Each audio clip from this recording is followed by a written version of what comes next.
Hujan adalah berkah dan rezeki dari Allah Subhanahu wa Ta'ala. Hujan merupakan suatu kenikmatan dan anugerah yang diturunkan Allah Subhanahu wa Ta'ala. Bersyukurlah dengan turunnya hujan. Dengannya rahmat Allah sedang turun kepada kita. Hujan merupakan salah satu bentuk kekuasaan Allah Subhanahu wa Ta'ala. Allah Subhanahu wa Ta'ala berfirman, "Dan sebagian dari tanda-tanda kebesarannya engkau melihat bumi itu kering dan tandus. Tetapi apabila kami turunkan hujan di atasnya, niscaya ia bergerak dan subur. Sungguhnya Allah yang menghidupkannya pasti dapat menghidupkan yang mati. Sesungguhnya Dia Maha Kuasa atas segala sesuatu." Quran Surat Fussilat ayat 39.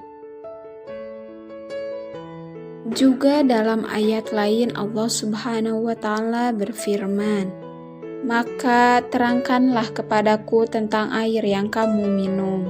Kamukah yang menurunkannya atau kamikah yang menurunkannya?" Quran Surat Al-Waqiah ayat 68-69. Menjadikan doa ketika hujan mulai turun termasuk salah satu doa yang mustajab. Ada banyak amalan soleh yang bisa dilakukan ketika turunnya hujan. Yang pertama, membaca doa meminta hujan yang bermanfaat. Dari Ummul Mukminin Aisyah radhiyallahu anha berkata, ketika melihat turunnya hujan, Rasulullah Shallallahu alaihi wasallam mengucapkan, "Allahumma shayyiban nafi'an." Ya Allah, turunkanlah kepada kami hujan yang bermanfaat. Hadis riwayat Bukhari. Ketika turunnya hujan dianjurkan untuk membaca doa. Karena doa merupakan bentuk rasa syukur terhadap apa yang telah Allah turunkan kepada kita. Agar kebaikan dan keberkahan semakin bertambah dan semakin banyak kemanfaatan. Mencela turunnya hujan sama saja telah kufur terhadap nikmat yang telah Allah berikan. Yang kedua yaitu memanjatkan doa yang baik. Ketika turunnya hujan termasuk salah satu waktu yang mustajab untuk berdoa. Maka berdoalah dengan doa yang baik. Rasulullah Shallallahu alaihi wasallam bersabda, ada dua waktu di mana doa tidak tertolak, yaitu doa ketika azan dan doa ketika hujan turun. Hadis riwayat Hakim.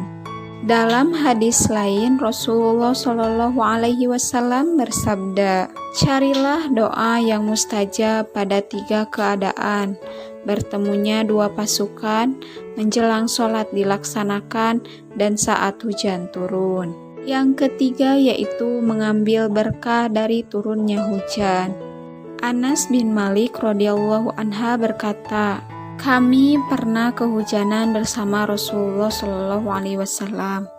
Lalu Rasulullah Shallallahu alaihi wasallam menyingkap bajunya hingga tersiram hujan. Kemudian kami mengatakan, wahai Rasulullah, mengapa engkau lakukan demikian? Kemudian Rasulullah Shallallahu alaihi wasallam bersabda, karena hujan ini baru saja Allah ciptakan. Hadis riwayat Muslim. Imam Al-Nawawi menjelaskan, makna hadis ini adalah hujan ini rahmat, yaitu rahmat yang baru saja diciptakan Allah. Karena itu Rasulullah Shallallahu alaihi wasallam mengambil berkah dari turunnya hujan tersebut. Yang keempat yaitu janganlah mencela hujan. Ketika hujan dirasa mengganggu aktivitas, maka seseorang akan mengucapkan perkataan yang tidak baik terhadap hujan. Ketahuilah setiap yang kalian ucapkan, baik yang bernilai dosa atau pahala, semua akan masuk ke dalam catatan malaikat. Allah Subhanahu wa Ta'ala berfirman, tidak ada suatu kata yang diucapkannya melainkan ada di sisinya malaikat pengawas yang selalu siap mencatat. Quran Surat Ka'af ayat 18. Yang kelima yaitu dianjurkan berwudu dengan air hujan. Sebagaimana dalam sebuah hadis, Apabila air mengalir di lembah, Rasulullah SAW mengatakan, "Keluarlah kalian bersama kami menuju air ini yang telah dijadikan Allah sebagai alat untuk bersuci.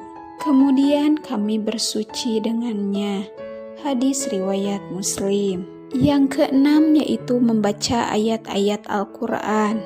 Di saat turun hujan, sebaiknya kita membaca ayat Al-Quran, bersolawat dan memuji Allah Subhanahu wa Ta'ala. Yang ketujuh yaitu membaca doa ketika hujan telah reda. Ketika hujan reda, maka ucapkanlah mutirna bifadlillahi wa rahmatih. Sesungguhnya kita telah diberi hujan dengan karunia-Nya Allah dan rahmatnya Allah Subhanahu wa Ta'ala. Sungguh hujan adalah berkah. Lalu, bagaimana dengan musibah yang disebabkan karena turunnya hujan seperti banjir dan tanah longsor? Yang demikian kembali pada diri kita. Segala musibah akibat perbuatan maksiat yang kita perbuat.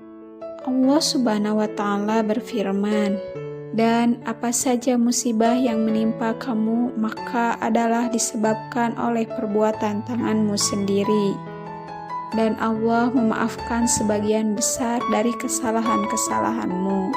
Quran Surat Asy-Syura ayat 30.